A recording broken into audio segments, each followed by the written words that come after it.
Hey everyone, and welcome to Elsewhere in the Multiverse, the comic book podcast from Mail Fuzz TV. I am Peter. That is Connor over there in the other corner. Yes, it is. And he's drinking because we're watching some bad stuff after this, and he is starting early to get inebriated. So It's not that early. early compared to when we're watching the thing. Not really. You're drinking in advance. Well, yeah, but that's not early. Starting early would have been like 2 hours ago. Be reasonable. Did you start 2 hours ago, though? No, I did not. I started like an hour ago. Connor, I don't have a drinking problem. We've been over this. I don't have a drinking problem. I have an arrow problem. We're not watching Arrow tonight. Yeah, we're not this time, but same rules apply. Look, Gotham is equally a problem, as is the other thing. Yes, the other thing, which we can't spoil. So yes, a comic book podcast, not a DC Comics podcast, because we have a DC Comics podcast show that we've been doing for a few years now, called Comics from the Multiverse, where me, Connor, and another guy named Matt, who's delightful in his own wacky way, we talk about DC Comics every week. That goes up on Saturday nights. You can go check that out on the YouTube channel or on its own podcast feed. This is us talking about other comic books. Marvel, of course, takes a big slot of this, but there's also, other things, some stuff from Dark Horse, Image, IDW, Boom, that kind of thing. This is a quieter week. Now, it's a little bit quieter than it should have been, because there were some things that theoretically we should have caught up on for this week. But there's a reason why we didn't have time to. And so the books that we're not doing this week that we will be covering in the future are Thor, because I need to catch up in that still. It's been a busy time. I've already read it. Quick word. Fantastic issue this week. That's good to hear. And then the other one was Gideon Falls, which both me and Connor have to catch up on a little bit. Now, the reason why we didn't catch up on at least Gideon Falls this week is because Connor's on vacation next week, so we effectively have to record 2 episodes of this week, because we're recording the next episode on Sunday night in advance of when we normally put it up. Now, it'll still go up at the same time next week for consistency's sake. You'll still get the episode at your normal time. But we have to record 2 episodes in 1 week, which means catching up on extra books this week was a little bit ambitious. So Yeah. Plus, on top of all the other stuff that we do, that has to be ready for next week. It was just unlikely. It worked out okay. Thor was just a coincidence anyway. You were just not up to date. Yes. With Gideon Falls, it was the last issue of the arc, and then they're taking a month off anyway. Yeah. So we thought, well, we'll choose not to, and we'll discuss the entire book up till this point sometime before the next issue, and then we can go in fresh start the next arc. Sometime in March, a quieter week in March, we're going to do the first 11 Gideon Falls issues. So yes, you can look for that then. So this episode's a little bit later. The one in Sunday's going to be a little bit later for next week. Although that isn't really our fault. That's just because stuff got pushed, yeah. But it kind of worked out in a weird way. It's nice that they're both kind of later now, because we have to fit in both this week. So that's just cause on vacation next week. So bear with us. But with that said, what are we covering today? We are covering Amazing Spider-Man number 15, Avengers No Road Home issue 1, Captain Marvel number 2, Mr. and Mrs. X number 8, Winter Soldier number 3. Cara's going to talk about Star Wars Age of Republic Count Dooku issue 1. I'll be talking about William Gibson's Alien 3 issue. That's issue 4. I didn't put the issue number. I stumbled because it being called Alien 3 is what really tripped me up there. You thought it was just Alien issue 3 for a second, didn't you? And then finally, Connor will talk about Blackbird issue 5. So that's what's coming up on the show this week. There's a little bit of news as well, but that is the books that are coming up. So yeah, welcome to our wacky comic book show. Which is funny, because I feel like with the DC show, we have this kind of thing where, because it's a DC Comics podcast, we feel definitely inclined to try everything at the very least and to cover the events, right? And it feels like, no, we have to cover the main DC thing that's going on at any given time, even if we kind of hate it, right? We'll drop other books, sure, but the main event we'll typically stick to, because we're a DC Comics podcast. We kind of have to talk about it. This show is a little bit different in the sense that it's just kind of, what do we actually want to read from everywhere else, right? Yeah. Obviously, a lot of Marvel gets covered, but we do, if we don't like something, we just don't read it. It's just really that simple. So it's a bit more of an interesting pick and mix. I don't know why I'm bringing that up now, but it's just something I was thinking about. Is there something that we should have been reading this week that we're not? No, it was just I was just thinking about this in terms of the approval process, I suppose, if you want to call it that, of what books get covered is a little bit different on this show than to these comics from the multiverse. Yeah, I think Marvel, it's kind of will try most things. Yeah. Especially any events. If they get, we'll probably end up having to cover them. Yeah, but there's some stuff like, like this Age of X-Man thing going on right now. We tried that first issue, and we're like, we have no interest in reading any of this. So, Yeah. Which, by the way, like that cut like 2 or 3 issues off every week for the next like several months from what we had planned, which felt great. It was like, yes, It did. Get rid of all. Get rid of all. Yeah. Whereas it's the the Image Dark Horse, boom, all that sort of stuff where it's a lot more hit and miss. Where, I mean, what are we looking at trying? What are we interested in? Yeah.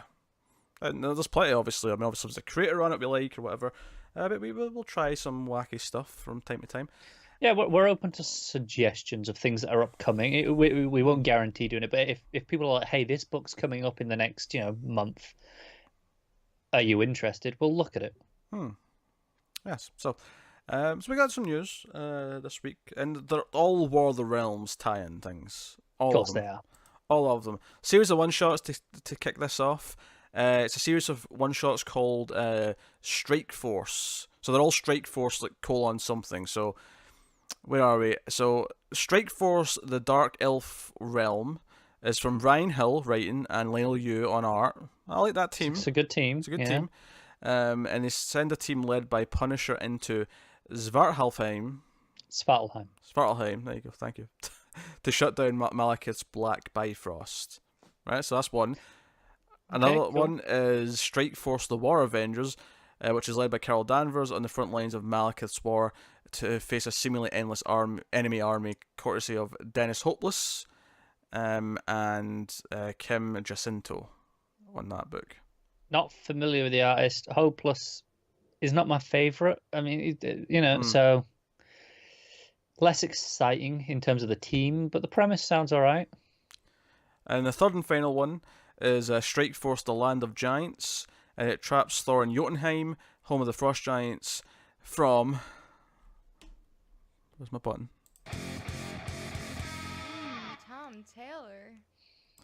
Tom Taylor's writing, with art by Jorge Molina, and it sends Captain America in to the rescue. So obviously this is the most exciting. Yes. Land of the Giants, Dark Elf Realm, and then War Avengers just kind of... Sure. Yeah, but I mean, fine. We'll complete the set. Yeah, it's a one-shot. We'll do it. So that's a bunch of one-shots they announced. And the next thing I announced for this, Marvel's relaunching Agents of Atlas as part of the War of the Realms event, featuring new characters straight from various Marvel games, according to Marvel.com's announcement. Greg Pak is writing this. Sorry, relaunching. I've never heard of this. Yeah, I've never heard of it either, but Okay. We don't know Marvel things. It's fine. No, but I just thought you might have had an inkling. So it's Greg Pak writing, who I like. Currently writing Firefly over at Boom. And artist Gang Hayek Lim are going to be on the book. So,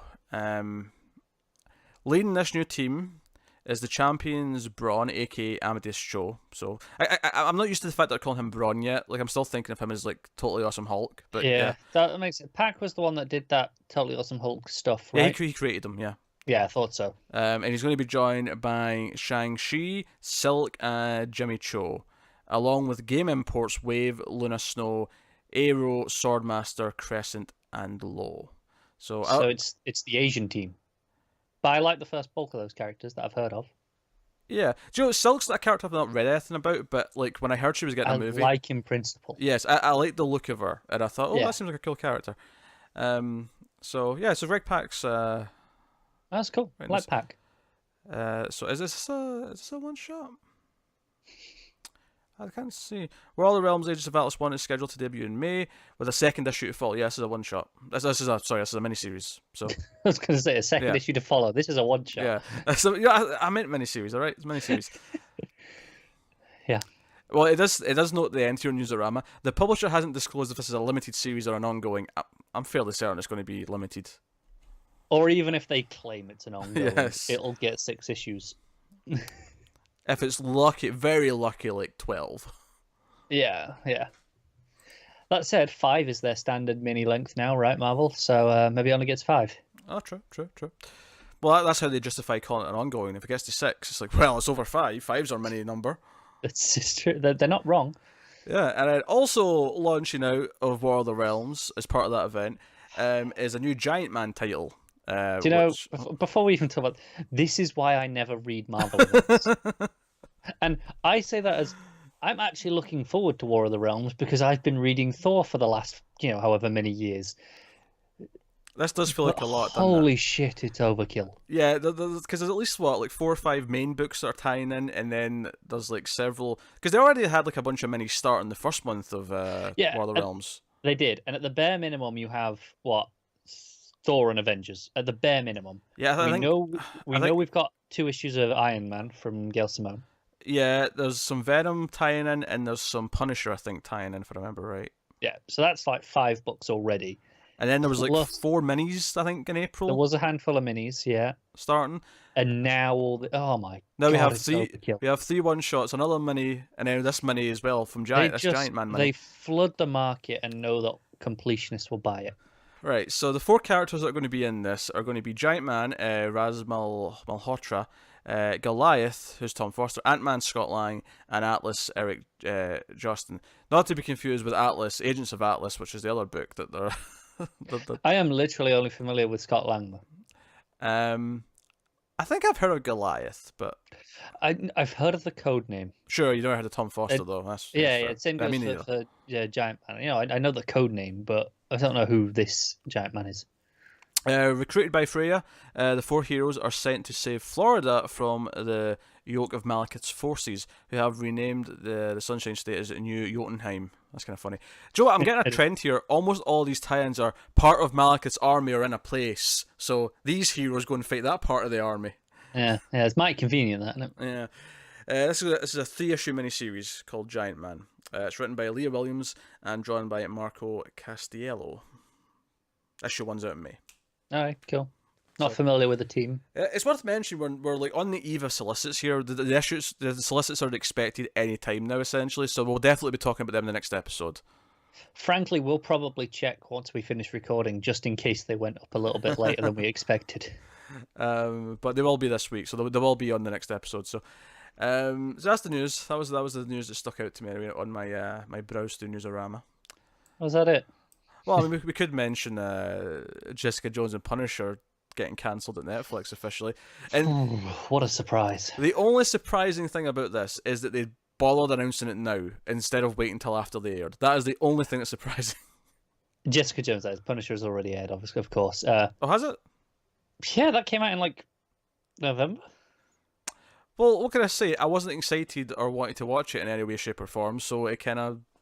No, that came out. I know it came out. That's fine. Because people really liked that season, apparently. Or some people did. Other people said, the first season was really good and the second was shite. So, conflicting opinions, I guess. And we couldn't get through the first season, so that's not a good sign. No, it's not. I guess, mildly surprising they waited. Or didn't wait with Jessica Jones. It was a weird staggered announcement, though, because they announced Punisher first. Mm-hmm. And people were like, well... I guess that's it now. It's just Jessica Jones, and they went, "Oh yeah, Jessica Jones too." I guess. I wonder if that's why they just did it. It's like, well, we could wait, but I mean, at this point, no one's expecting it to not be cancelled. So yeah, what's the point? Yeah, I did laugh that my Twitter is full of the casuals going, "Why are all these cancelled? Where's all this coming from? Why are Netflix cancelling all these shows all of a sudden?" I'm like, this is not a surprise. The way you said that, these casuals. Oh, I felt it like. My Twitter is flooded with people going, I don't understand why all of a sudden Netflix is cancelling Marvel shows. Like, why is Punisher the one being cancelled? I'm like, you realize they're all cancelled, right?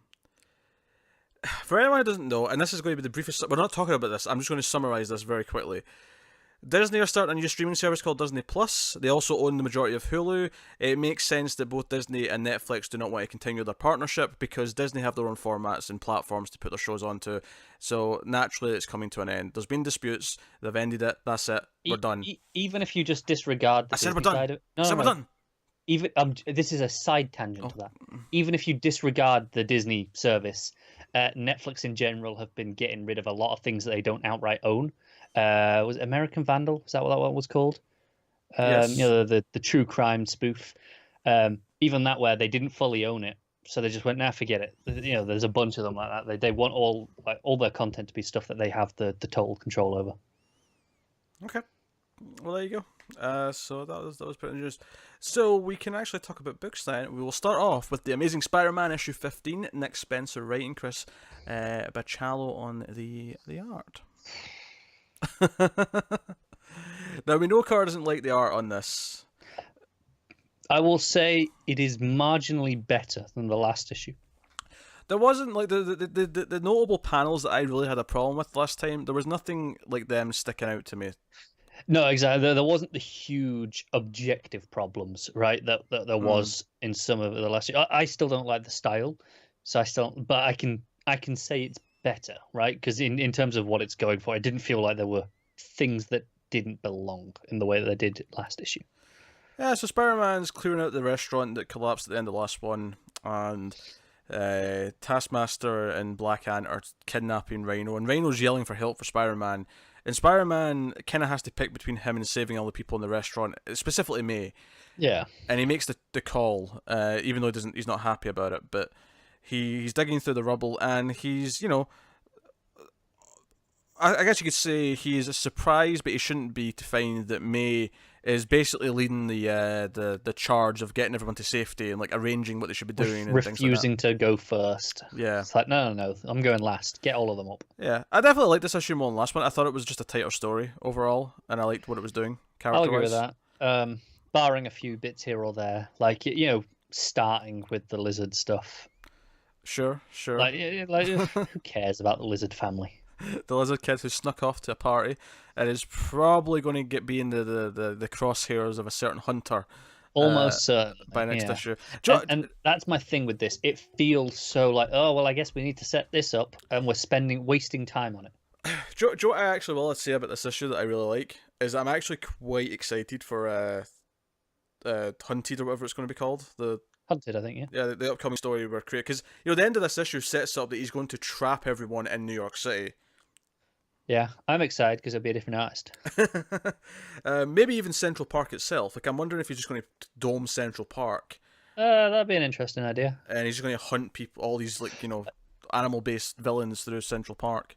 Yeah. No, I'm down for that. Like, I feel bad being so negative on these couple of issues, but I've been enjoying the book overall. Yeah, no, I was digging the story in this one. I have to admit, I was getting severe Spider-Man video game flashbacks. With all the Feast stuff. Yeah, because Aunt May goes back to Feast and she's like, hey, we're going to fix this place up and start using it again. And she mentions Martin Lee in Negative Man, and I'm like, whoa!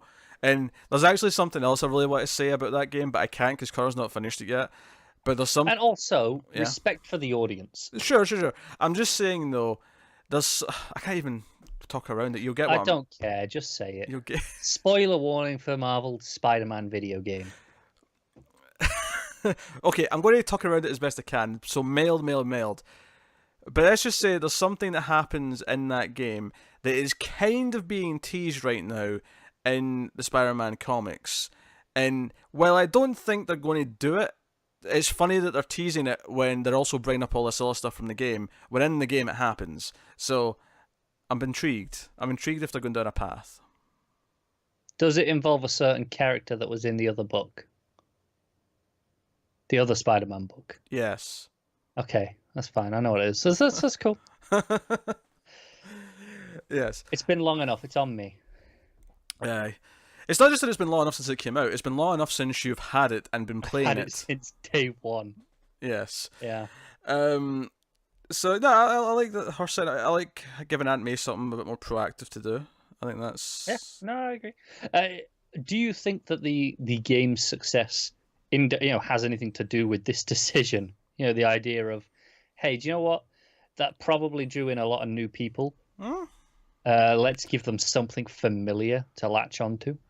It could be that. I wonder if there's maybe just part of it. It's that Spencer liked the game and he's like, it could be. Yeah. I use some of this stuff. Could well be. I mean, a lot of comic book Twitter, the writers and artists were all quite into the game, but with good reason. It's very good. Yeah, it's very good. It's actually a really solid Spider-Man story, and the characterization of most of the characters is really good. So, yeah, I agree with that. It's not a bad thing to pull from, honestly.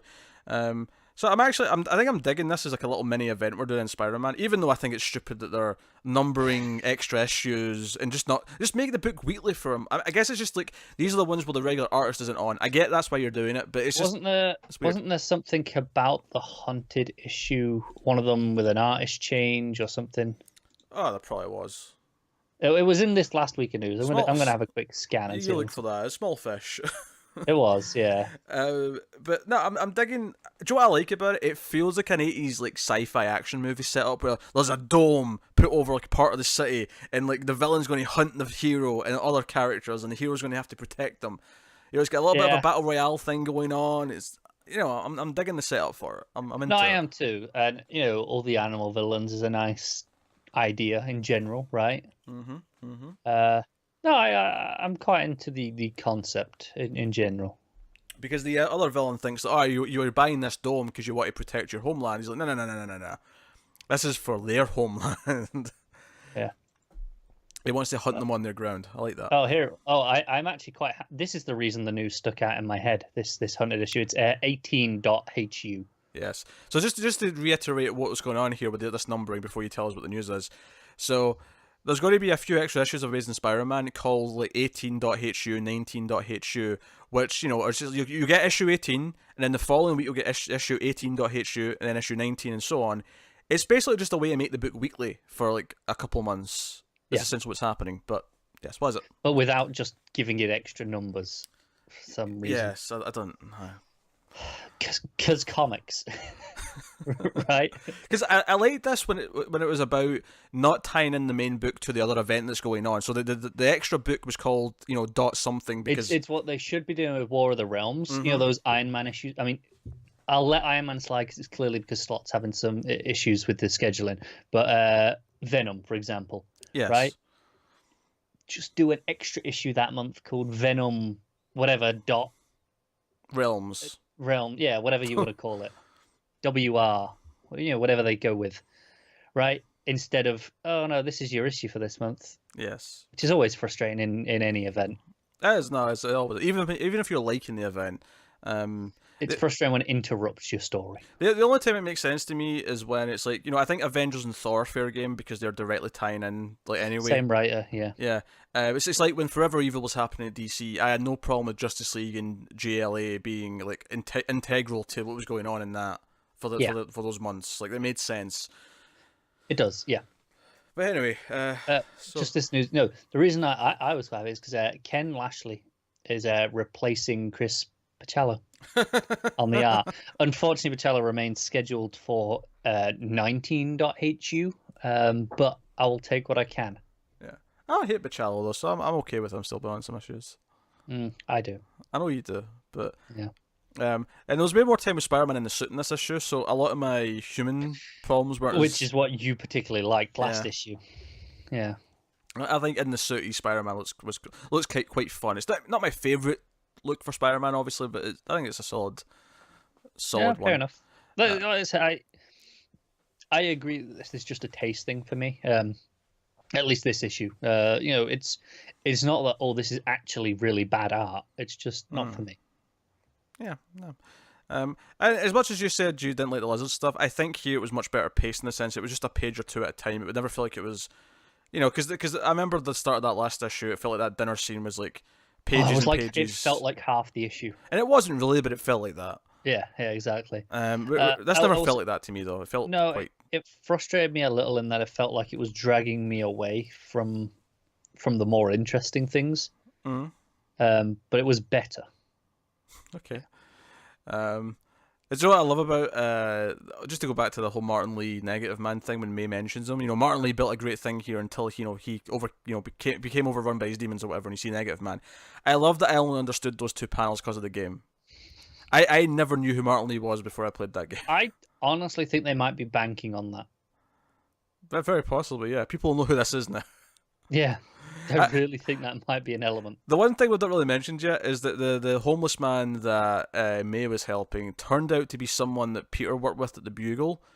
Yes. And I laughed really hard because there's like a page of like exposition. Well, exposition is a bit weird to call it because it's stuff that happened in the book, but like Peter kind of reiterates like the history of this character, and he died and then was cloned, and then all the clones get killed, but now this homeless one's here, and then he dies, and I just started laughing because I'm like, this is what happens when you have like 50 years of comic book continuity and you have to like keep bringing things back. All these weird like annotations. Yeah. You know what I just said to explain the stupid, numbered issues, the .HUs? Because comics. Because comics, yeah. That's what I felt. As I was reading that page, I'm like, my God, they have done so much shit over these past 50 years. This is the problem when you don't have a nice, fresh relaunch every 25 years. Shit like this stacks up. It was such a convoluted history of this character. I'm like, oh well. And then he died again. And I almost laughed that he was dead again just because I'm like, well, that's another death in the books. It is. It's supposed to be an emotional scene, but it's kind of comical. Yeah, because it's just so ridiculous. But I Yeah. wouldn't say it drags the book down though, because I did get a chuckle out of it, and then it's dealt with. It's not like we have to keep lingering on it. Yes, but I don't think it was supposed to be as funny as we found it. And it does work in the sense it's a motivation for me to go and start helping homeless people again at feasts. Yeah. So that's all cool. So Yeah. I must talk to issue. What were you giving it? I'm gonna give it a 6. I still had too many problems. Yeah, I couldn't get past the art, but better than the last issue for sure. I'm gonna give it an 8. Actually, I dug this one. I liked it more than the last issue, like I said. I'm liking what it's setting up. There's very little in it that I would say drags it down. So no, I like the Spider-Man issue a lot. So Fair enough. So we'll move on then to Avengers No Road Home issue 1. So this is also Avengers 709 in the legacy numbering, I believe. Bullshit. 708 actually. 708. It's issue 2, 709. I must have been looking at that in the back of the book because it shows the next cover. So yeah, they're doing a 10-issue weekly thing, which is technically filling in for 10 issues of the original numbering. So there's a jump in the main book for the legacy numbering, which is weird, but whatever. So this is actually kind of a sequel to the weekly story they did before Aaron took over Avengers, the No Surrender stuff. Yes, which I didn't read. I read the first 2 or 3 and kind of lost interest.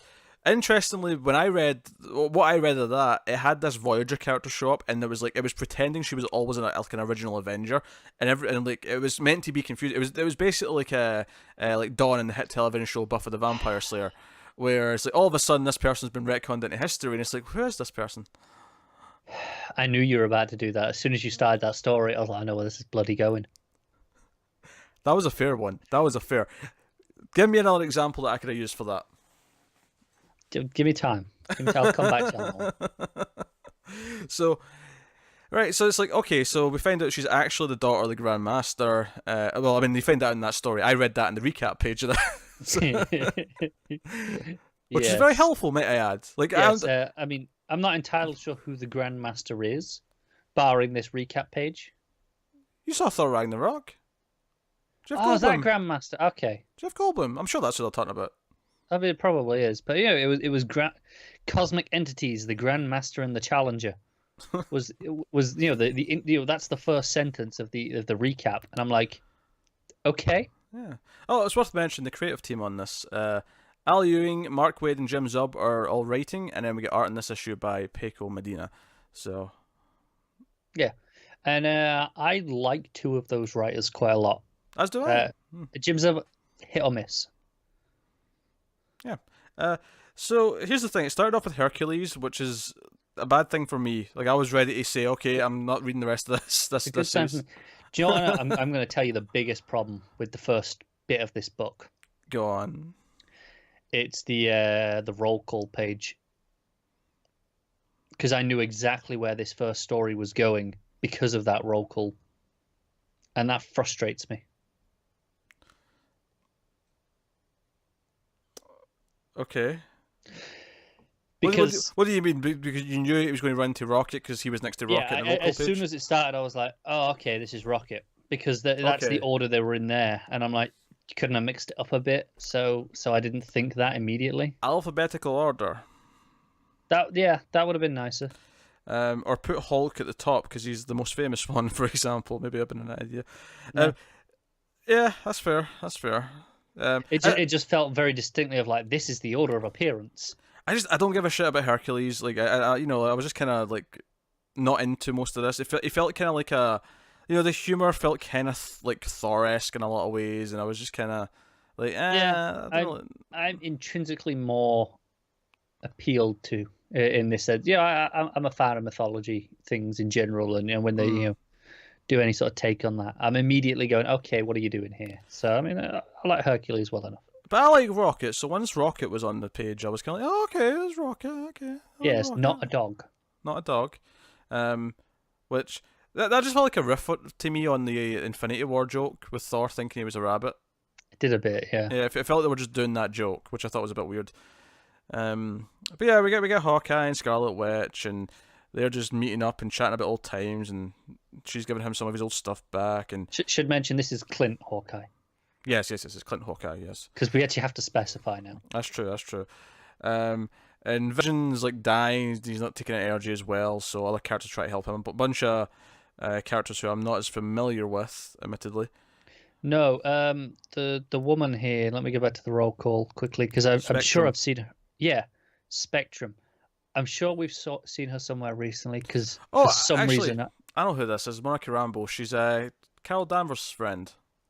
She wasn't. I don't think she was in that book, but she's in the movie, or her mother's in the movie. Okay, maybe like for some reason I'm like, okay, I know who this. I have a vague awareness. I recognize the name. Like I've never read her in a comic. I don't think, but I recognize the name. But yeah, so they're trying to help her and her partners are trying to help Vision. But basically what's happening is in all these little mini stories, including Hulk,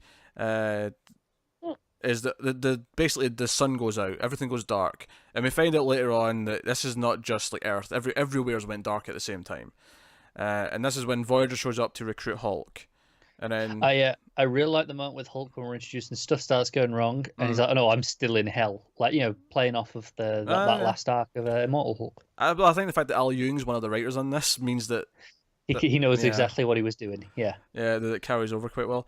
So Voyager shows up, recruits him, and then kind of goes around recruiting all the characters we've been introduced to in the book. And off they go to Olympus. Off to go to Olympus. Although I did want to point out, one of my favourite page was Hawkeye trying to apologise to Hulk about shooting him in the head.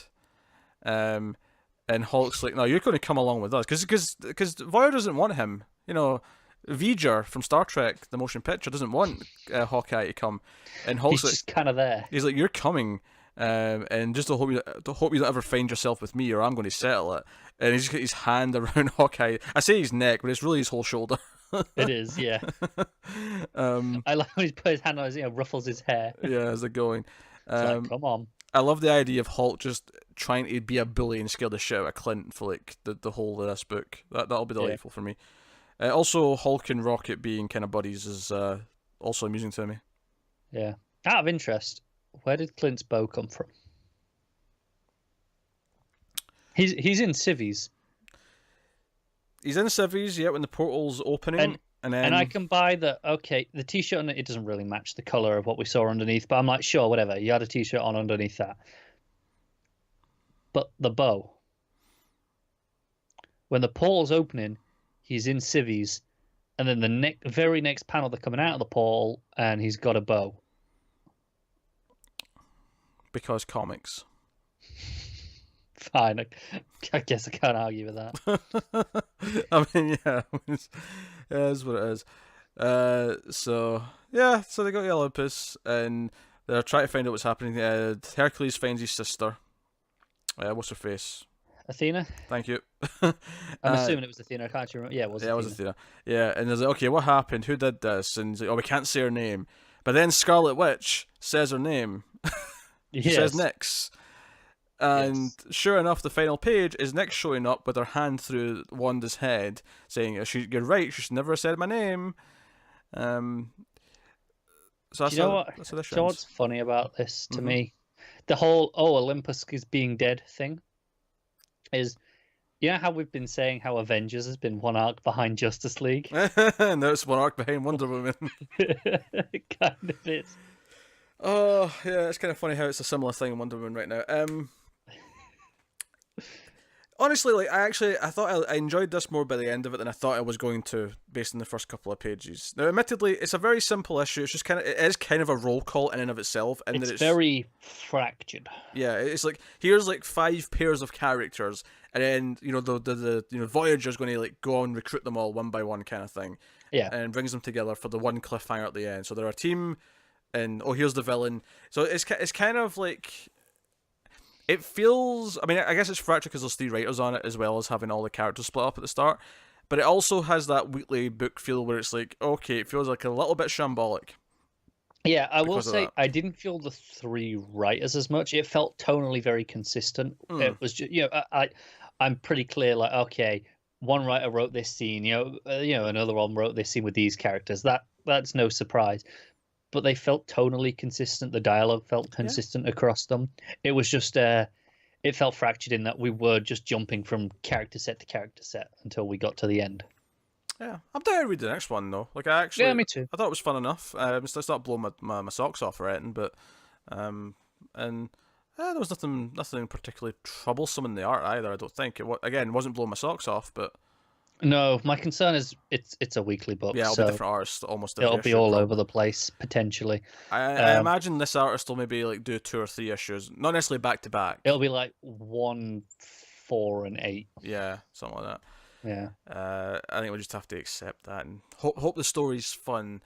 It's interesting to do this, right? I mean, it'd be fair, I guess, if it was just a completely separate book, which I guess it kind of is in a way, but it isn't because of the legacy numbering. But it's weird to do this in the middle of like another writer's run, because this was the Avengers book before Aaron took it, and now there's this weird sequel to that story that's been told in the middle of his run. Correct me if I'm wrong. This is going to end right before War of the Realms kicks off. That sounds about right. Yeah.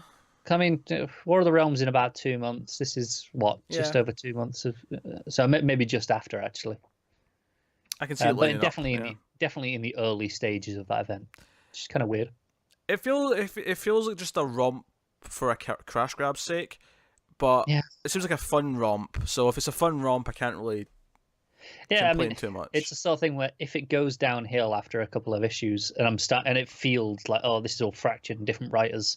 Yeah, we can just abandon ship. But at least for now, I'm willing to read issue 2 and see. No, me too.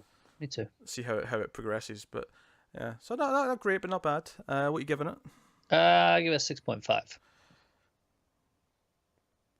Yeah, but that's. I'll go half what up. I'll go 7. I'll go with a 7. I'll say it was just a little bit too fractured for me to give it the 7. I'll give it a 7. I think it was. Once it got the ball rolling, because even the characters I didn't know very well were kind of fun. I think Hercules was the weakest part for me because I'm not as interested in the mythology as much, but also because it felt like they were kind of reusing some Thor jokes, if not from comics but from movies to make it work. Yeah, I get that.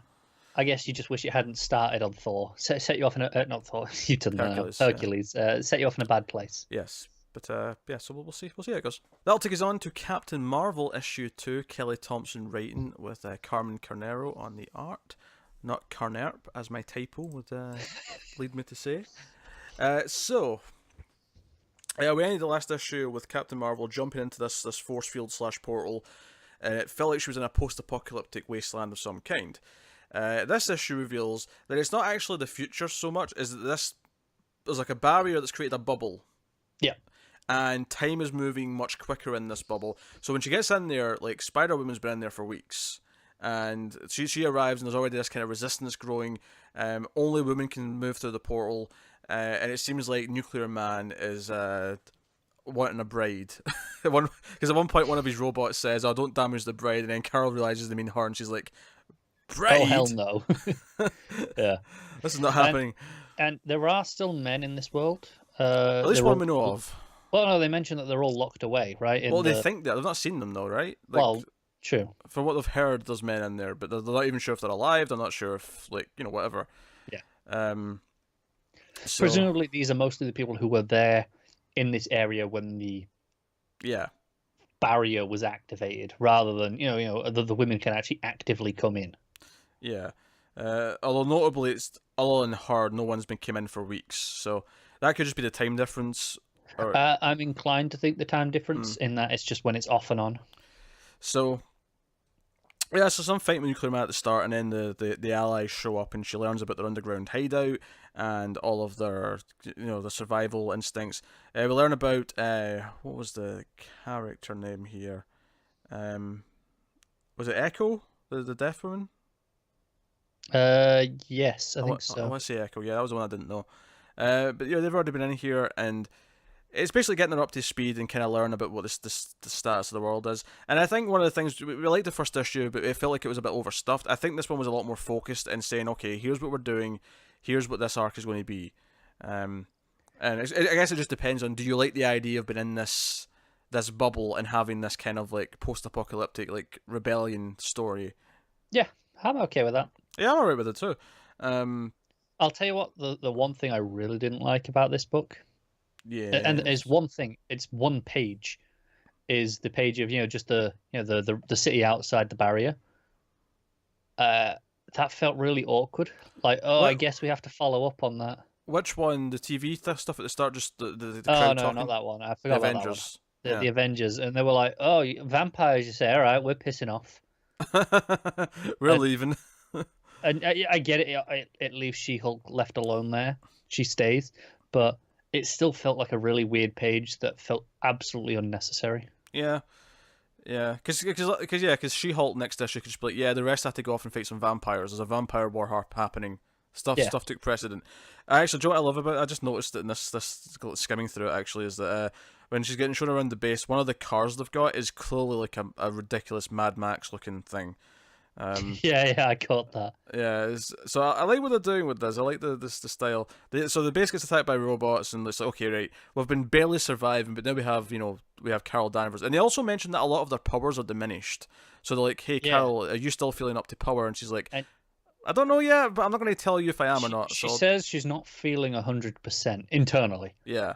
We hear that. The monologue is not 100%, but I'm not going to tell them that. But she's clearly got enough to still put on a show. Yeah. So she's ripping robots apart, and then the big cliffhanger at the end of the book is She-Hulk comes through the portal. Presumably she's jumped in as soon as the Avengers left, but obviously again the time difference means that it took a bit of time. However, we've set up that it's taken away their powers, so as she's falling through the sky, she turns into a normal person, and she's about to hit the bridge at the end, and that's when we go to be continued. Makes me question why she still has her powers. When the others said it, I assumed it was not an instantaneous effect, more just they kind of drained right over time, and maybe that'll happen to her as well. But because she's still fresh there, she's got enough juice left in the tank. I wonder if it's not a draining thing though. I wonder if it's like because they imply that the Nuclear Man's got like dampeners of some kind, right? I wonder if it's dampening X amount of power, but because Carol is so much more powerful than everyone else, she still has this reasonable amount still. Sure. I guess I could buy that. Whereas obviously She-Hulk comes through the portal and it's like, oh no, instantly. Yeah. I think that's my problem, is that I guess I didn't realize that she was that much more powerful than She-Hulk, right?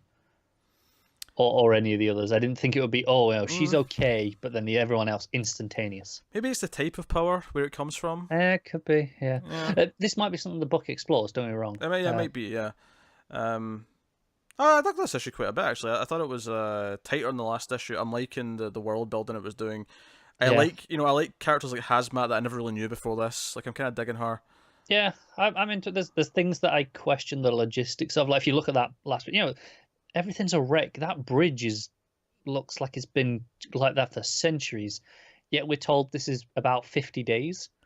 Oh, I'm assuming that the state of what inside the bubble is going to be explained. Because I'm hoping so. Because them being like all in like shitty clothes and seeming like they've been underground, you can explain that by them being there like hiding for a couple of weeks. Yeah. The bridge and stuff in the buildings, not so much. I'm wondering, I mean, they could explain it just as the robots that Nuclear Man has been wrecking the place in that time. I guess. That would work, Yeah. It was just one of those things that it's kind of every so often takes me out of the book when I look at it and go, really, 50 days? Yeah. I think, but I'm quite liking what it's doing at the same time, so I'm gonna let it slide. I think for now, my headcanon is that just the robot men have been just laying waste to everywhere except his palace, because Sure. He's that, I mean, and to be fair, his name is Nuclear Man. It is. Not to be confused with Nuclear Man for Superman 4, the Quest for Peace. The better Nuclear Man. I'm sure I referenced him last issue. I must have done. You must have. If you didn't, then what the hell were we playing at? Yeah, I like the art quite a bit, actually. I think Carnero's art's Yeah, quite... I did too, yeah. Especially in the post-apocalyptic stuff. Because I remember thinking last issue it was just okay. Yeah. And when we cut back to Manhattan, and Captain America looks kind of weird. Yeah, I think everything in the post-apocalyptic world, because it's playing with these big, bold colours, there's a lot of purples in the background. And then... Yeah, I think all the deep shadows and inks are really helping as well. Yeah. No, I like this a lot more in the first issue. I'm excited about this arc now. And obviously, I kind of trusted Kelly Thompson to a point, right? Yeah. Where it was like, okay, first issue was maybe a bit overstuffed. She's got you reading a book with Gambit. Yeah. So, I mean... Yeah, this is very true. So I'm thinking the concepts of what we're playing with. Again, it's just a fun, pulpy kind of adventure thing. We don't quite have her in our Mad Max outfit yet with the laser gun, but we're getting there. We will, yeah, we'll get there. We're getting there. What are you giving Captain Marvel? I'm gonna give it a solid 7. I really liked it. Yeah, I will give it. I'll give it an 8. I liked it a lot. So yeah, we'll move on to Mr. and Mrs. X, issue 8, also Kelly Thompson. This is a Kelly Thompson double bill. Oscar Bazaldua on the art. So Mojo's got them still, and if you remember the end of the last issue, they've been going through these TV show setups, and we ended last issue with Gambit being replaced with Longshot instead. But Gambit at the start of this issue shows up in that story, but as the sort of the rival, and then. Probably one of the most interesting pages for me, this book, is the debate over does everyone love a love triangle? And they're saying, oh, technically the stats show that people do love them, and I'm screaming at the page going, no, stop it! Writers everywhere, stop it, you hacks! Stop it! They're the worst! I appreciate this is having your cake and eating it too, right? It's going, well, you want love triangles. I have never instantly hated a villain as much as when Mojo's like, well, I like love triangles, so everyone's getting a love triangle. I'm like, gosh, smash him. Although, I did really enjoy Rogue saying how much she hates Gambit in this story, because obviously, at default, she's not into him, so she's like thinking, oh, you're awful, and she's like kicking him out a window and stuff like that. I'm like, yes, Rogue. Yeah. I love the panel of a Mojo screaming controversy. just like yes, they love it. And then it becomes a reality TV show. So the main thing of the issue though is that Spiral, the henchman for or henchwoman I should say for Mojo, actually wants help from Gambit. So she kind of makes a back door. She convinces Mojo to let her into the system to try and help the story, but she takes him into like a sealed like part of the data or something like that. She says it's like a safe room where they can talk unhindered with so Mojo can't see them and whatnot. Yeah. And it's like, hey, I want you to steal something. This thing you keep wanting to steal in every story, that's actually based on what I want you to steal. So you steal that, and I will help out Rogue. But the interesting thing here is that she points out that technically Rogue's been in a simulation and she's not been like awake. Yet somehow she's instinctively not killing everyone around her. Yeah, it's as soon as she realizes and then remembers that, oh, hang on, power should be on the fritz. Yeah, that her power kicks in and she hurts Gambit. So she's been killing Gambit over and over in these TV lands. Not gonna lie, a little bit satisfying. Also enjoyable, I admit. But it's this idea that, she could actually control her power. She could not hurt people, potentially. Now, will this book go through with this? I don't know. Because, let's face it, Rogue's been this way for a long time. So, is this the book to finally make her control it so she doesn't hurt people and that's no longer a concern? I don't know. It seems like a big leap. It does, but also, if you're going to do it, what is as close to her own book as we're going to get at the minute is the place to do it. It feels like one of those things where they'll keep making Spider-Man rich and be a scientist, but they always revert him to being a poor schlub. I think they'll probably go through with it for now. Doesn't mean it'll stick. And then retcon it at some point. Yeah, probably. It'll just be something happened. Powers evolved. She lost. Whatever. Yada yada yada. Yeah, that's fair. I did like the page where it's all the different worlds. Oh yes, I bet you did. I wonder why you like this page. I'm not gonna lie, most of them like Gambit because the sci-fi it's just Han and Leia. I laughed. I bet you did. Oh come on, tell me you didn't laugh. If it was anything but Star Wars, I'd have laughed. Because it was Star Wars, I grumbled and went, Connor's going to love this, I hate it. Oh, they've got the clothes and everything. She's got the Hoth jacket and the hair. Come on. Here's the thing. Here's the thing. I think the art's okay in terms of line work. I do think it's got that shiny face, that really smooth shiny face syndrome that some Marvel books have that I don't like. Yeah, I agree with that. They're still expressive faces, though. No, that's true. They are. It's telling its story well. There's just a look to it that I don't quite like. I agree. So that's kind of rough. Like I think Rogue especially has these really shiny cheeks that kind of annoy me. Yeah, yeah, I get it. This is what it is. I mean, hey, I'm impressed though because there's a book with Rogue, and more importantly Gambit, that I have now made 8 issues into, and I'm still liking it enough to want to keep reading more. At this point, you probably have to say you actively enjoy it, right? I do. I'm not going to say I like Gambit, because I don't. God, no. But come on, well, there are limits. Even Kelly Thompson doesn't have that power. I feel like Kelly Thompson's. I mean, she's not. I wouldn't say I like her as much as Tom Taylor yet. We've not quite reached that, but she's in a similar boat in the sense that, like, it doesn't matter what she's writing now. It's like, well, it's Kelly Thompson. She's probably going to make me like the thing. Yeah. Let's say no Tom Taylor yet.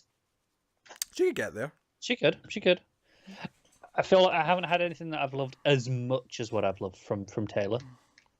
But clearly, what we're saying is when Tamaki's done with X-23, Kelly Thompson needs to be on the book. I'll be okay with that. Which actually, funnily enough, just to go back to Captain Marvel for a second, I liked how someone said, "Wait, where's X-23 and Honey Badger? We could use them." It's like, oh, they were away somewhere else when the bubble happened. I'm like, damn it. Yeah, I get that. You want to just let's get them in here as well. Yeah, let's make this a proper team. Come on. Yeah. It's not a proper team until you got Wolverine. Everyone knows that. Yes, but the best Wolverine. Yeah, the one true Wolverine. Yeah, it's the one true Wolverine. So yeah, I mean, it was more fun. The plots moved forward because I think last issue it was just the TV worlds.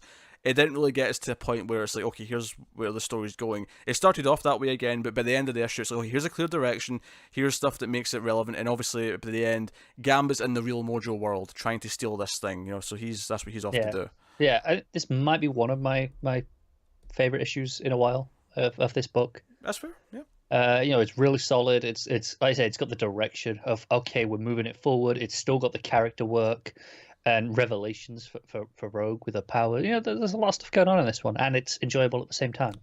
Yeah. What are you giving it? Gonna give it an 8. All right, there you go. I'm going to give it a 7. I thought it was good. Like I say, some of the faces kind of bugging me a little bit in the shiny art style, so I'm going to deduct it a little bit. But other than that, not good. Like I say, character work's good, sense of humour is really good, and this one definitely had the most interesting sort of plot advancement of this arc. Yeah. So far. So yeah, that'll take us on to Winter Soldier issue 3. Kyle Higgins writing with Rod Reis on the art. Yeah. AKA the issue where Higgins takes shots at Nightwing. Well, no, specifically shots at Rick Grayson. Like, I liked Higgins anyway, and I enjoyed his stuff on Nightwing more than you did in the past. I don't think it was terrible. I just thought it was middle of the road. Yeah, I always enjoyed it. I really liked his New Order. Is that what it was called? Nightwing the New Order, yeah. Yeah, I really like that. But yeah, take the shot. Well, yeah, it's not that Higgins doesn't love Nightwing. It's that he doesn't love what they're doing now. He loves Nightwing so much. He's like, come on, guys, do it properly.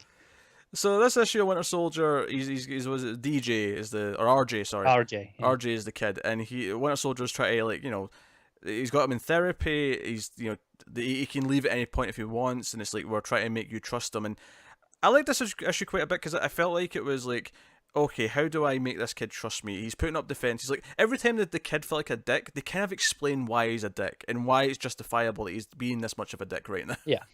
And I kind of appreciated that. And ultimately, he comes through at the end, which makes him much more likable than he was up till this point. Yeah, and Winter Soldier, it pulls out this interesting tactic where I feel like there's so many times in stories, especially in TV shows, where characters will keep characters out of the loop for their own good. In Winter Soldier here, Bucky does the opposite thing where he says, "Oh, I've got this call about this mission. One of our other, what would you call them? Candidates or not candidates? Clients. One of our clients. Yeah. Thinks he's being tailed. I have to go and like help him out. Hey, why don't you come with?" And he's like, well, "We might as well see what we're what good we can do and who you might be able to help." Yeah. See the point of why I'm doing this. And he confronts him there because he reads Winter Soldier's journal, and he's like, "Hey, you said everything would be fine and perfect, but you're like still struggling with this every day." And he's like, "I never said it would be perfect. I never promised that." Yeah, he said, "I said it would be better," and he says, "I believe that every day is a bit easier for me, so eventually maybe it will be all right." And that's what he's hoping to pass on. And the idea is that it'll always be hard, it'll always be difficult.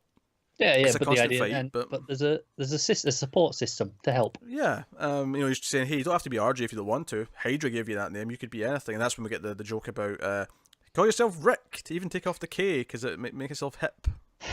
Yeah, oh God, I love that.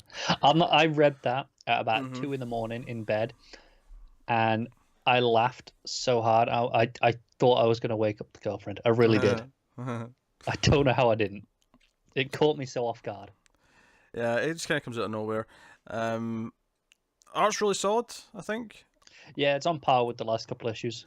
It's funny because I think I was liking this one the most out of the issues, even though it didn't have the action up until a point, because for the first half of it, it is all kind of just character drama. It's just conversations, yeah. So it's not getting the chance to shine in the same way. So the art wasn't as impressive on its own, if that makes sense. No, but it was really well written, and it was paced well in the art.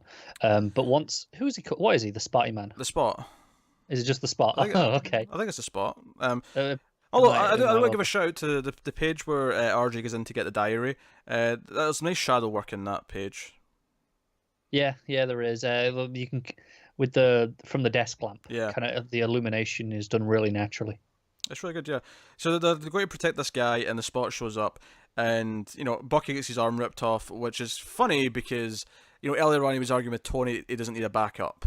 And it turns out that he does. And RJ goes out and gets his backup arm, which is really good. In fact, one of my favourite panels in this might be the 2-page layout. It's RJ jumping in, jump and shoot gun style. Yeah, I think that looks particularly good. Yeah, I really like that. That whole sequence with the Spot is so stylish. The arms popping out of all the different spots randomly. Yeah, and it feels like it should be hard to follow, but it really, because there's things. If you go a couple of pages into the fight, you've got things happening in different spots, right? Yeah. Like this sequence, and it treats the spots like panels in a fight sequence, and it's so stylish, but it flows so well. I really enjoyed that sequence. So what I think helps is it doesn't actually matter what order you read them in, because the whole point of the scene is that Bucky's just getting punched repeatedly, so it doesn't really matter what order you see them in. No, it's true. So I think that it does that to its effect. The only thing that really matters is that the panels at the bottom in the white is when he's down and then he gets picked back up. You'll always read those last because they're made more distinct. But all the bubbles, it can be in any order either. But it's a really nice effect. Yeah. Of like, no, this is just frantic and it's just happening all around him. Yeah, no, it's real good. So yeah, they have this heart to heart, this fight, and the cliffhanger at the end is that a man claiming to be RJ's dad shows up at Bucky's house. Yeah, probably my only problem with the issue actually is this. It's a bit cliche. Yeah. But I really like the issue overall. Which I guess it's like the out to get rid of him in a way, because it's like otherwise we're setting up like Bucky having a sidekick, and I don't hate that idea because I like this relationship so far. But do they want to actually have Bucky with a sidekick for I hope so. Actually, I think I much prefer it. Yeah, but for like a foreseeable time, does he have like a younger version of him?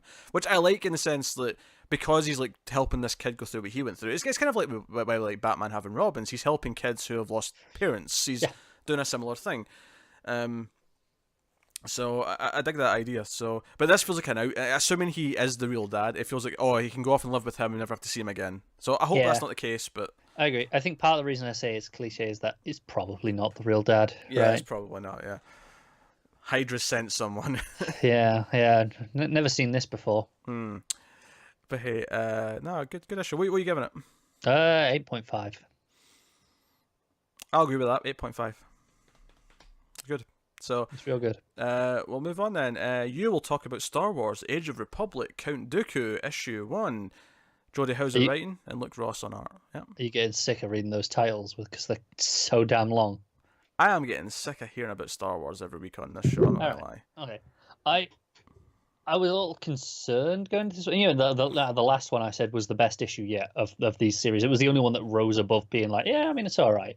Hmm. So I thought, oh, it's going to be back to just, yeah, they're all right. The one shots. And then I was pleasantly surprised. This is very good.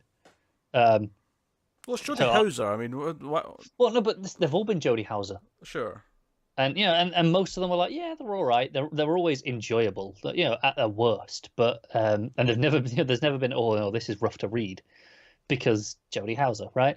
But they've never. A lot of them have not gone above and beyond the constraints of what you expect. This last couple finally have. So this one is Dooku, as it says, and he's visiting Sullust, which is a corporate world. Mm-hmm. They build ships, I think, if I recall. Alien race, and he's there with a mission from Sidious as well, beyond just going to negotiate things with the Sullustans. And we don't know exactly what his mission is for quite a while, but he's going there going, normally I'd never come to their planet, because it's their turf. You want to meet on neutral ground. It's like, normally I'd never do this, but I have to do something here. So we're going to have to play it by their rules. And the guy's there to greet him, and he's like, right, let's show you around the planet and, have a bit of a tour. And while they're on this tour, they run into a Jedi Knight who is basically an anthropomorphized tiger wearing Jedi robes. So distinctive design. Immediately, there's a cat. It's instantly one of the best Star Wars thing ever created. Go on. Yeah. I can't remember his name, admittedly. Jack Zinn is his name, and basically Jackson recognizes him as like, hey, you're Dooku. You were around when I was younger, and you were training us as younglings. You were great. Yeah. Basically, he was like, him and Yoda had these duels to teach them lightsaber stuff. I love that you didn't get that joke. I love it. Should I have? Oh, Frosties. Yeah, I got it now. Toy the Tiger. They're great. You didn't put enough R's into it. It's been all since I've heard one of those commercials. All right, give me peace. Yeah. If you'd really rolled the R, I probably would have got it. Yeah.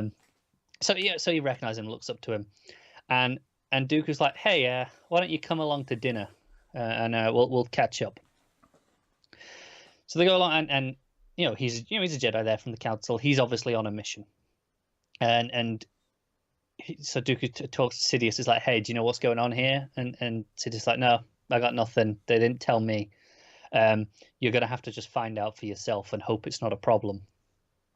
And it turns out he's essentially there for the same mission that he is, to hunt down this gang that's operating on the planet and interfering with things, obviously for different motives. But he's like, "Hey, look, I was a Jedi. I know what you're doing. I can help you out. My interests are on this planet as well. So let's just work together." So they do. He saves his life here or there from a couple of traps, and they finally get in to this this base where this gang are holed up. And the Jedi gets his lightsaber out. He's like, "Right, come on, then. We're gonna have to take him out." And this is when Dooku finally pulls out his red lightsaber, and the Jedi's like, "What the hell's going on? Why have you got a red one? You're not supposed to have a lightsaber at all anymore." And Dooku inevitably kills him. He doesn't hit him with a lightsaber because that'd be suspicious. He kind of just pushes him into the fire from one of the guns, and then kind of takes over and is like, "Look, you all work for me now. You're going to do what I say." And they've been beaten into submission, so they agree. But it was really well told throughout it.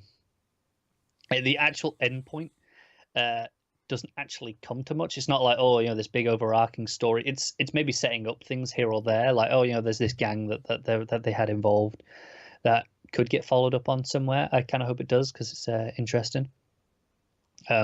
But the actual storytelling is really good. The art is maybe the best that we've had out of this series of one-shots yet. I know Ross has done at least one or two of the issues, I'm pretty sure. But the line work and the shadows are particularly good in this issue. I think it's really playing to its strengths. It's got a lot of fun in the dialogue with the banter between the Jedi and Dooku. Dooku's an old man, and the Jedi's relatively young, and he's jumping over rooftops going, hurrah, see if you can keep up, and that sort of stuff. But it has a really good flow to it. It's not quite as good as the last issue, but it's definitely above all the rest. So I'm gonna give it an 8. Okay, there you go. So I'll talk about William Gibson's Alien 3 issue 4 from Dark Horse. Johnny Christmas writing, of course, adapting from William Gibson's screenplay. So yeah, if you this is the first time you heard me talk about this. This is a comic book miniseries based on the unproduced screenplay for Alien 3, before the Alien 3 that we actually got as a movie. And the last issue kind of picked up, it ended with like Hicks and some of the scientists saying, we're going to like destroy this station, we're going to destroy the experiments so the alien can't get out there. And this issue kind of starts with them barging in, and they go to Bishop, who, as far as we know, doesn't have any memory, right? And they're like, hey, Bishop, get out of our way, we're going to destroy these specimens. And Bishop says something like, if you do that, everyone will know it was you. And they're like, yeah, we don't care, we have to do it.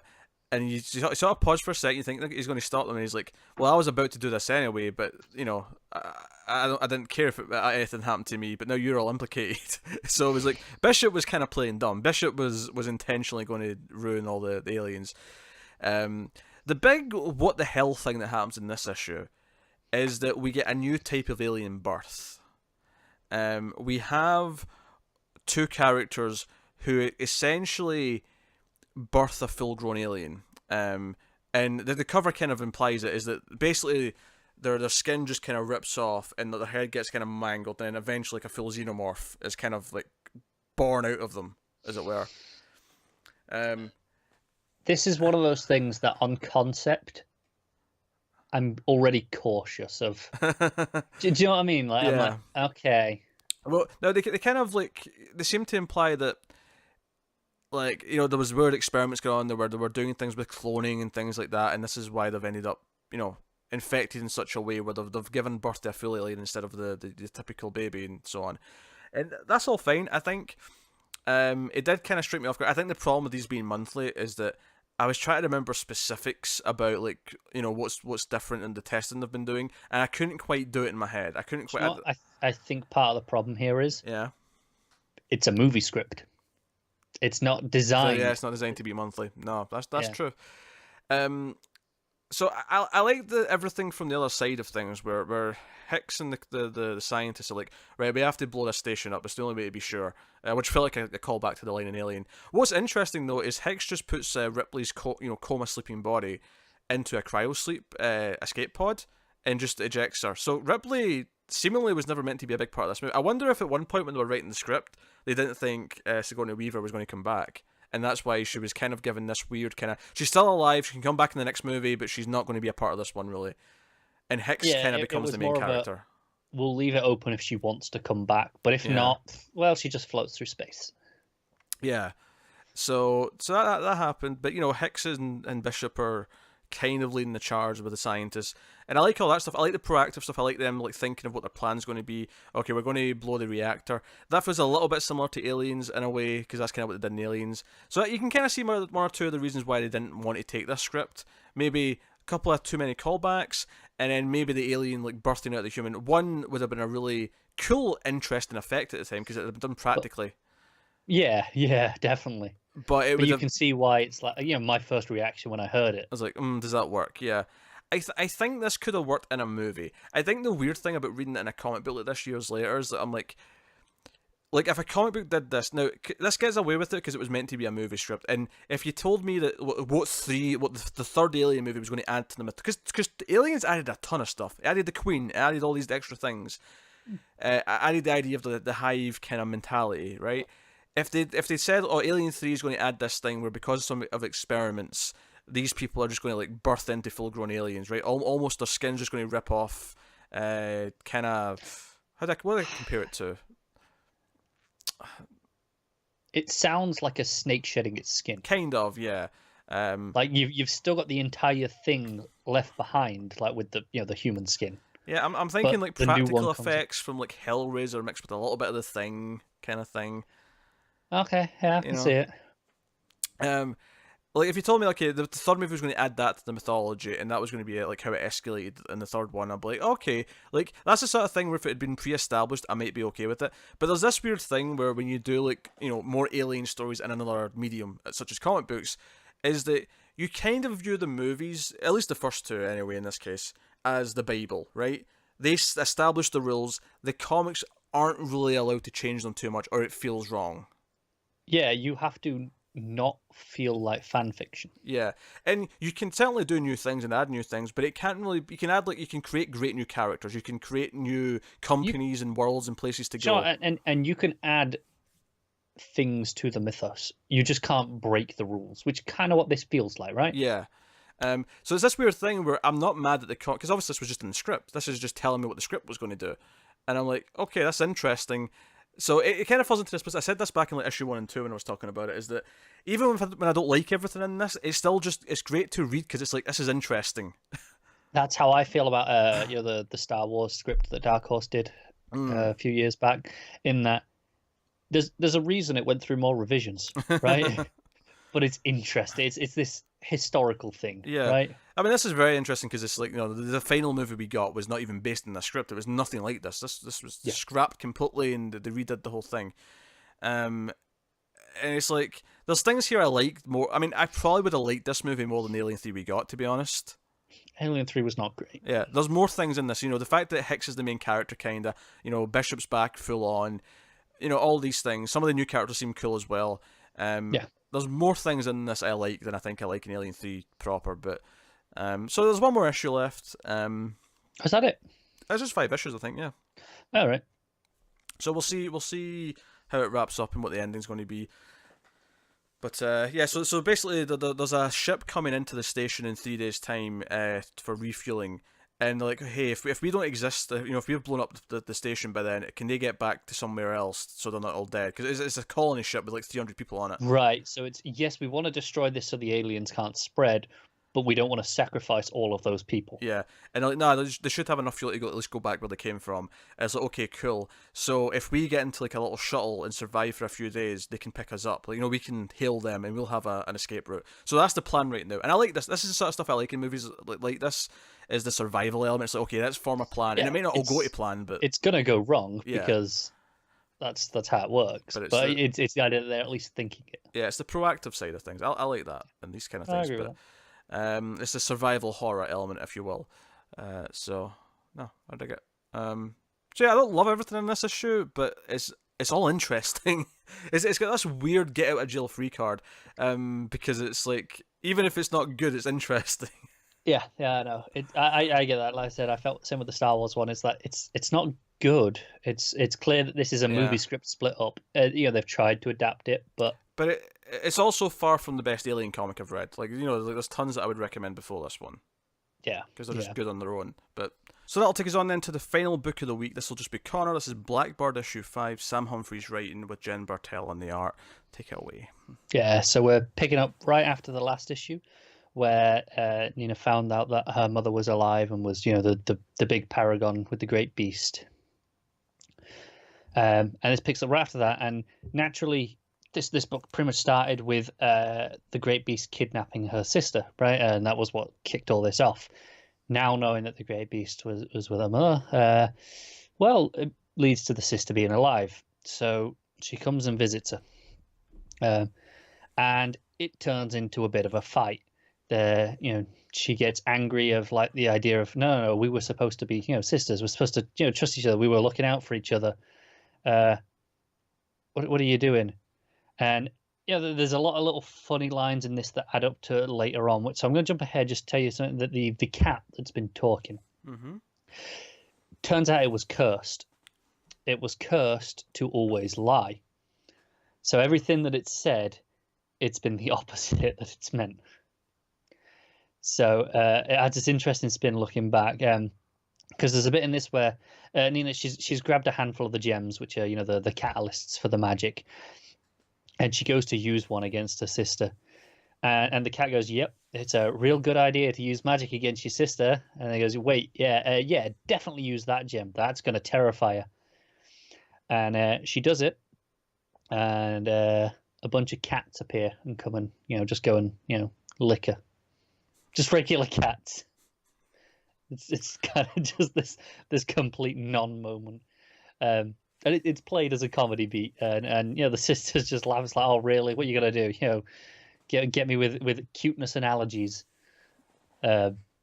And then sends a bunch of so we have a bit of a fight. Then after all, it goes through like swords flying, magic swords flying at each other, and shields coming up and stuff. And then she manages to transform the cats into these hellbeast cats that are kind of think larger, like like lions, tiger size. Okay. With like horns and shit like that, and they all start attacking her sister. And they get through her shields and hurt her, and immediately she feels bad of like, oh yeah, that's my sister. What the hell am I doing? And it's at this point that she turns around and there's a crowd of just regular people taking pictures and videos on their phones as they're going to do.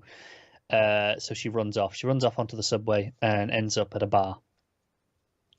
And then the guy from the first couple of issues shows up, whose name I'm still forgetting. God damn it. He's the guy from the other family. I can't see it now. He's the guy who's been helping her out the whole time. And is like, all right, come on, let's go and sort this out. You come with me. I'll help you out. And she's like, well, why should I trust you? I thought magic was, the real thing that I was not remembering. But it seems just as bullshit as everything else. And he kind of reveals himself to her that essentially, to become a paragon, their rite of passage is that they actually have to die. So the whole idea that, her mum died in a car crash.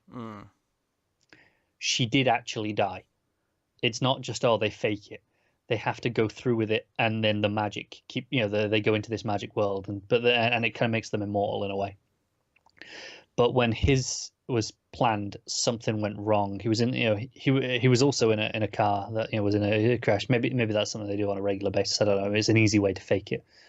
But it went wrong, and half of his face got completely burnt. So he's all like got these burned scars and melted face on the side, and he just hides it with magic. And it's his way of convincing her, oh, it's still real. Like I just hide it. And she does go with him to see his dad, who's the head of their family. And the dad makes her an offer of basically, we'll make you a paragon. That's fine, but you have to pledge your allegiance to us. You can't go and join your mother and your sister. You have to be part of our family rather than theirs. And there's a lot of nice internal narration going on here of her going, oh, this is all I wanted, to be a paragon. Oh, I should really think about this. And then just blurting it out immediately, just saying yes, because this will never go wrong, of course. And there's a thing where they're all calling her Blackbird, and she doesn't understand why. She's like, where are they getting this name from? Because her name's Nina, and she's been going by a family called a Crazy Baby. She's like, where's this Blackbird thing coming on from? But it's consistent, so she's starting to question it. And then they reveal the truth. It's like, okay, we can make you a paragon, but we've got to show you the truth. Basically, your family implanted some false memories to get you through some stuff. Earlier on, her sister and her mother was saying to her that, look, we just wanted you to be normal. We thought that's what you wanted. Just go and be normal. Don't get involved in this life. Leave us alone. That's why the mother keeps telling her to, forget things, is because she wants her to have a normal life. And then it turns out that the false memory she remembers is during that car crash that killed her mother that she was involved in. She died as well. Like, she actually died. And it was the idea that she's probably been a paragon the whole time, in a sense that that's why, because she could use the magic at all, is that she died and accessed that, and her mother clearly did something to keep her alive, but then erased her, implanted these false memories. So she actually is a paragon already. She just needs the training, which is opens up the arc a little bit here. So we've got one issue left of the arc. Presumably it'll be her just a bit of training, getting a bit of context, and then assuming the writing is good enough, we'll have a nice cliffhanger at the end of, okay, widen this up to go out into the bigger world for the second arc. But it's a really solid issue. It's probably my favorite issue in the last couple, maybe since that issue 2. Because it does advance quite a bit. The cat stuff, it explains a lot more of the rules, like the cat and then the magic gems and the paragons. It's really solid in the world building in that sense. Is the cat still around, but now she knows to just do the opposite of whatever it says? Oh no, they cure the cat in that scene that I was saying about. They basically, it's like a magical parasite is attached to it, which is what caused it to lie. So they just get rid of that, and now the cat can be itself. It's a really funny thing where it's like it tries going, oh yeah, it's going through all these things of what it's trying to say. What was the first thing? It was old shrimp tastes great, and it's like, oh, really excited that go, yes, I've been trying to tell you that, but I couldn't. And it's like, really, that's the thing you were going to go with. So the cat's still a regular feature. It's going to be around, and it's kind of her sidekick. Good. Yeah, which I'm sure was your favorite part of the book when you were reading it, was the talking cat. Yeah. So now we get the talking cat telling the truth and being sarcastic.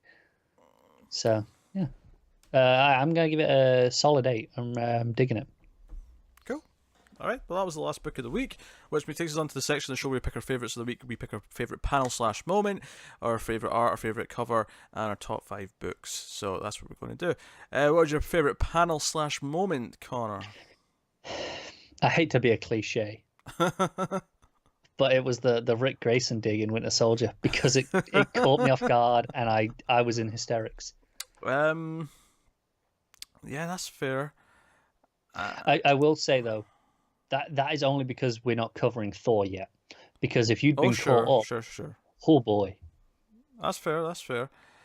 Yeah, my panel of the week is a little bit tougher actually. Nothing. I don't know if anything stuck out to me quite as much.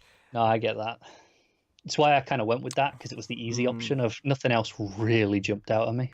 Yeah, no, that's fair. That's fair.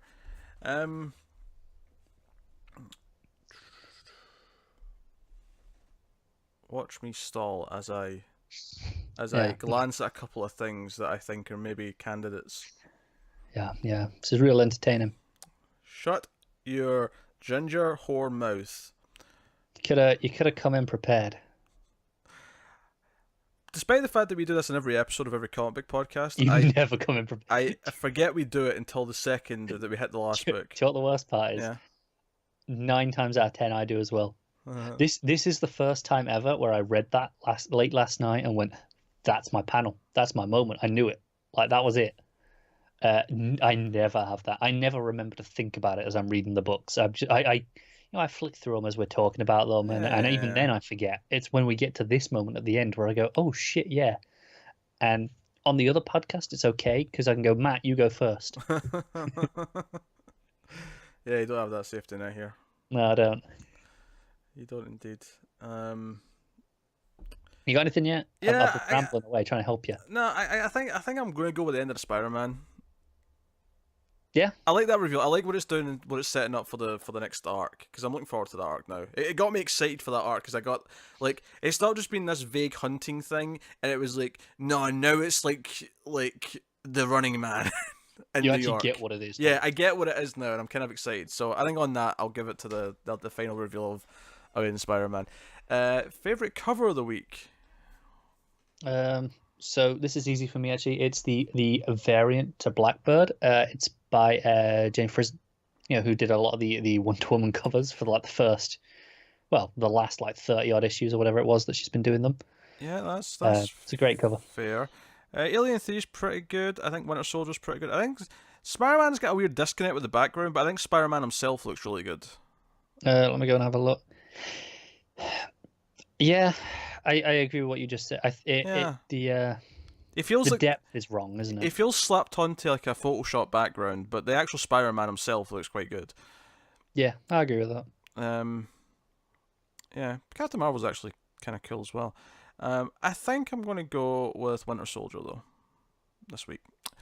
So yeah, That's a solid cover. and then best art of the week. What are you going? I'm going Blackbird because I love Bartel. Mm-hmm. I am going to go Winter Soldier. Actually, I think as far as consistency, like I think Captain Marvel and just Captain Marvel was also like a good runner-up. Yeah. But I think Winter Soldier was the one that I really liked the style throughout. So I agree. I was because obviously I read all the books that we do together first. I leave the books that I'm on my own till last, so I don't have to skim them as much, so they're a bit fresher. Mm-hmm. So I read that last night and was like, oh yeah, this might get out of the week, and forgetting that I had Blackbird to read. Well, So it was a good contender. All right. So what's your top 5 of the week then? So number 1 is Winter Soldier. Number 2 is Blackbird. 3 is Mr. and Mrs. X. 4 is Captain Marvel. No. 4 is the Star Wars one-shot Dooku, and 5 is Captain Marvel. Cool. My number 1 is Winter Soldier. My number 2 is Captain Marvel. My number 3 is Amazing Spider-Man. Number 4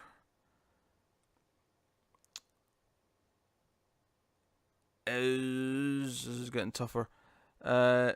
Number 4... See, I've got 5 Marvel books plus Alien 3, and I'm just trying to think if Alien 3 Which one do you want to cut? Yeah. So I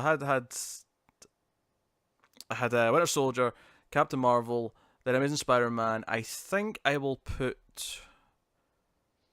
Mr. and Mrs. X at number 4, and I'd probably put... I mean, I think Alien's more interesting, but I think in terms of overall quality, I'd put No Road Home at number 5. I think Alien 3 is a bit more wordy than I think an Alien comic should be. Not enough atmosphere. And I think there's too many. I think maybe one thing they should have done versus the script is probably take out some character, condense some characters down. Yeah, it's a weird argument though, isn't it? Because that would make it a better story and a better comic. Yes. But the whole point is to try and be authentic and show you this is what the original script was. But there's too many really generic looking characters at times, and it was kind of hard to keep in my head who was who. So I'm going to, put that down there as a result. But there you go, that's my top 5. And I did remember to ask the Twitters, or followers at DC Comics Podcast, what their favourites of the week were. I did leave it a bit late, but we got to get a couple of responses. Oh, good, because I saw you. I saw it a couple of hours after you tweeted it, which was still quite late, and there was no responses yet. So I thought you might have maybe left it too late. No. We got a few. So we got Love for Thor. Obviously, we will be covering that soon once I get caught up. What should be for next issue at this point. I will tell you now. I won't tell you anything about this because obviously the reason that I've read Thor, the reason we're not covering it is because of spoilers, for Pete's sake. It is a 9.5. This issue would have been easily the top of my list. Connor's on vacation next week, like we said at the start of the show, so I actually have time away from everything else we do, so I should get a lot done next week reading wise in terms of catching up. But so at Ben Cumbersome, Thor really poignant, seeing the inner thoughts of Odin while his outer actions directly contrasted it. Sad but damn good rating. And then maybe something more different as well, from @Carve_Nelson, Fearscape. It has a Sandman feel to it, and I'm enjoying how obnoxious the main character is. So I like that one because that's like, oh, I don't even know what that is. Like, No, I don't know what that is. here's Fierce Here's an indie book you've not heard of. So yeah, there's a couple of opinions from the viewers. So if you want to join in that every week, assuming I remember to put the tweet out early enough, you can go to @DC Comics Podcast. It's called @DC Comics Podcast because, of course, our main show is a DC Comics show, Comics from the Multiverse, which I pimped out earlier. So I should tell you what's coming next week. What we're covering on next week's show. So coming up we have Avengers 15. Uncanny X-Men number 12, Guardians of the Galaxy issue 2, Friendly Neighborhood Spider-Man issue 3, Miles Morales Spider-Man issue 3, Avengers No Road Home issue 2, Venom 11, and Sonic 14. Or did Sonic get pushed? Oh, Sonic did get pushed. Sonic got pushed, yeah. I forgot to delete the original one. That's what's happened there. You moved it to the new area, but didn't actually, delete it. But yeah, no, a light week, which is okay, given that we've got to get it in early. Yeah, we've got to squeeze the recording on Sunday. We will put it up at the usual time, just so for consistency's sake. But we're squeezing the recording in on Sunday night. So if you're surprised it's on Saturday when I'm like, hey, what's your favourite non-DC book of the week on Twitter, it's because we're recording it a fair bit earlier. So. And here's the thing. He might actually remember to do it this week because obviously it's early, different time. There's a reason that you might forget this one, but because we record our DC show on a Saturday, as soon as we finish doing that, it'll be like, right, go and tweet the next one. Yes, I can do that. Yes. Well, I remember the DC one though on Friday night. That's a different question. Yeah, because I didn't last week. Last week I forgot. Yeah. So we'll see how it goes, but that's what's coming up. By all means. But that's cool. So that's what's coming up next week. So we mentioned Comics from the Multiverse or DC show. It's also worth mentioning Television from the Multiverse, which is DC TV show podcast we do. We do that every week, and we cover the various DC shows, and you can check that out. So. And Gotham. Yes. Well, Gotham's only this week because there's a lot of shows off this week. Yeah. when a lot of the shows go on a break, we have some archive stuff that we work through, like old shows like Gotham. I just want to give context for why we mentioned at the start that we have to watch Gotham tonight. Yes. But hey, episode 1 of Doom Patrol was pretty good though. So it really was. So yeah, look for the next Television from the Multiverse, which comes out typically on Fridays. Although sometimes if we're late, it'll be early Saturday. But that is when that comes out. But that is us. So you can get some merchandise if you want as well over at the stores. There's a US and a UK store in the description below. You can go do that. Otherwise, like, subscribe, all the usual stuff. Rate us on your podcast app. All these things do support us. But that is us. So thank you once again for watching or listening. Yes. Did we Patreon? Did I not mention Patreon? I don't remember you mentioning Patreon. That's weird. That's usually the first thing I mention because it's the important one. It is, but you went from the Twitter, right? And That's then right, into the stuff. That's right. No, of course, patreon.com/MailFuzzTV. If you want to support the show and the channel and everything we do here, this is the most direct way to support us. You can go and do it on Patreon. You get some stuff early, you get some bonuses, and so on and so on. We're still trying to think of something specifically for elsewhere that's for this. Yeah, at the minute, obviously, you get the monthly show, which is... It is always going to be DC focused because that's what that reward was for. But I mean, the last one we did was Doom Patrol. Doom Patrol, of course, because the new show just launched. The Doom Patrol book 1 by Grant Morrison. That was the. Yeah, and we got a Batman book coming up later this month. Yeah, probably / early next month. It's probably the start of March. Yeah, but Batman Court of Owls is the next one. That's at the $5 tier on Patreon. But yeah, so. There you go. That is the show. So thank you very much once again for watching and listening. We always appreciate it. Keep reading comics. Keep reading Marvel comics. But remember that assembly is required.